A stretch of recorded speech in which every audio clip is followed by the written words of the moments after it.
Hi friends, welcome to Namma Veedu. இன்னைக்கு நம்ம வீட்டு சமையல் அறையில நம்ம பார்க்க போற வீடியோ என்னன்னு பாத்தீங்கன்னா பருப்பு உருண்டை குழம்பு தாங்க இன்னைக்கு நம்ம செய்ய போறோம்.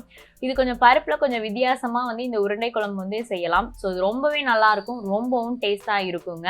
ஸோ அதை எப்படி செய்யறதுன்னு பார்க்கலாம். ஆனா அதுக்கு முன்னாடி இது வரைக்கும் நீங்க இந்த சேனலை சப்ஸ்கிரைப் பண்ணலைன்னா மறக்காம சப்ஸ்கிரைப் பண்ணிக்கோங்க, கூட ஒரு பெல் ஐக்கானையும் ப்ரெஸ் பண்ணிக்கோங்க. அப்பதான் நாங்க போடுற வீடியோ உடனுக்குடன் உங்களுக்கு கிடைக்கும். ஓகே ஃப்ரெண்ட்ஸ், வாங்க இப்போ நம்ம வீடியோக்குள்ள போலாம்.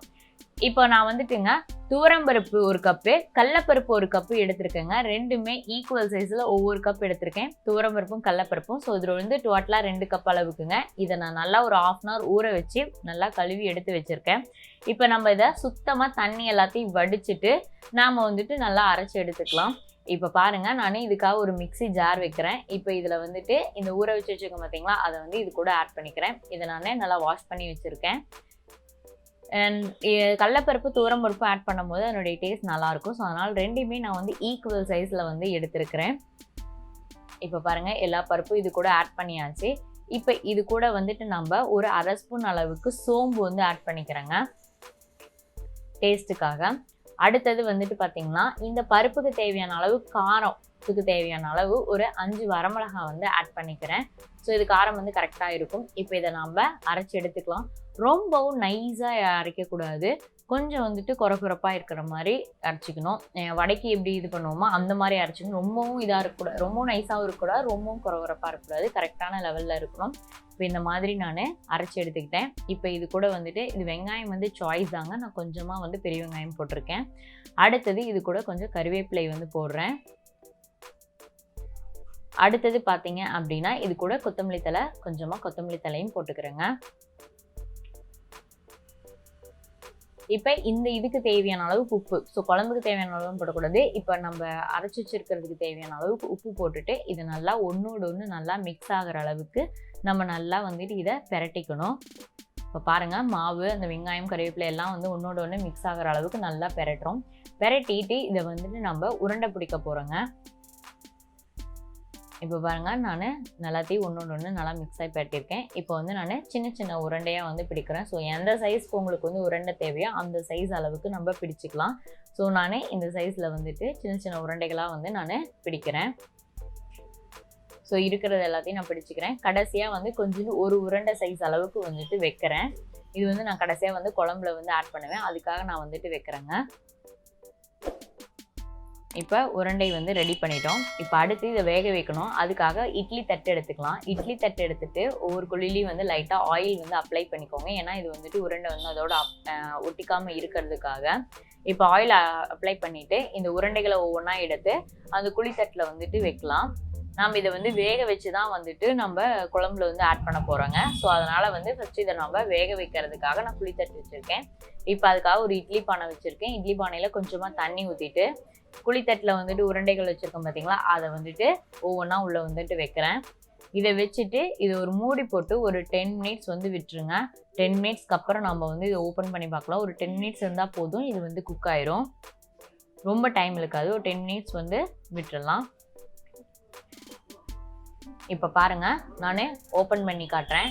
இப்போ நல்லா இதாக இருக்குது. இப்போ இந்த உருண்டைகளை நம்ம பிளேட்டுக்கு மாற்றிக்கலாங்க. இப்போ அடுத்து எப்படி நம்ம குழம்பு தாளிக்கிறதுன்னு சொல்லி பார்க்கலாம். இப்போ இதுக்காக ஒரு கடாய் வச்சுருக்கேன். இப்போ இந்த கடாய் நல்லா ஹீட் ஆகிடுச்சு. இப்போ இது கூட நம்ம ஆயில் ஆட் பண்ணிக்கலாங்க. தாளிப்புக்கு தேவையான அளவுக்கு நம்ம இது கூட ஆயில் ஆட் பண்ணிக்கலாம். இப்போ பாருங்கள், நான் ஆயிலும் விட்டுட்டேன். இப்போ ஆயில் நல்லா ஹீட் ஆகுது. இப்போ இது கூட ஜீரகம் ஒரு 1/2 ஸ்பூன் அளவுக்கு ஜீரகம் போட்டிருக்கேன்.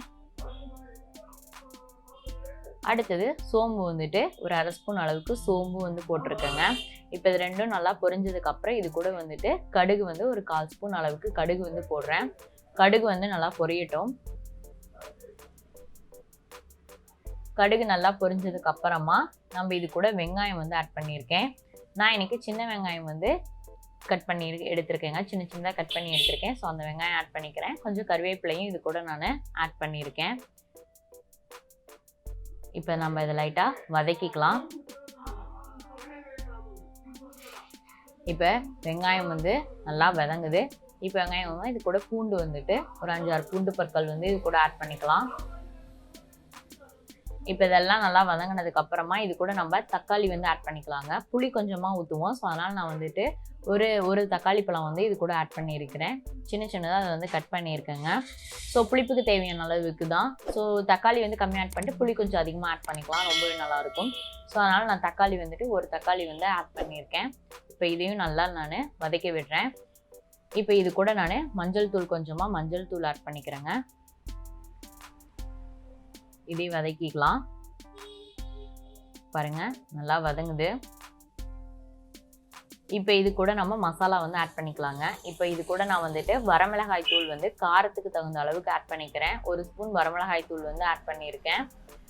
அடுத்தது கொத்தமல்லி தூள் வந்துட்டு 1 ஸ்பூன் போட்டிருக்கேன். அடுத்தது சாம்பார் தூள் வந்துட்டு 1 ஸ்பூன் அளவுக்கு போட்டிருக்கேன். ஓகேங்களா. அடுத்து இதுக்கு தேவையான அளவுக்கு உப்புங்க. அவ்வளோதாங்க. வரமிளகாய் தூள், கொத்தமல்லி தூள், சாம்பார் தூள், காரத்துக்கு தகுந்த அளவுக்கு தூளோட அளவு வந்து மாற்றிக்கலாம். ஸோ இது 3 நான் போட்டுட்டு உப்பு இதுக்கு தேவையான அளவுக்கு உப்பும் ஆட் பண்ணியிருக்கேன்.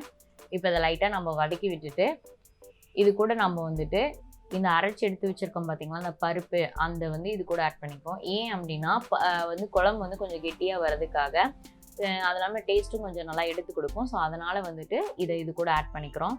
இப்போ இதையும் கிளறி விட்டுட்டு நான் வந்து புளி கரைசல் வந்து எடுத்து வச்சுருக்கேங்க. நான் ஒரு சின்ன எலுமிச்சப்பழ சைஸ் அளவுக்கு புளி கரைசல் வந்து எடுத்திருக்கேன். ஸோ அதை வந்துட்டு நான் இப்போ இது கூட ஆட் பண்ணிக்கிறேன்.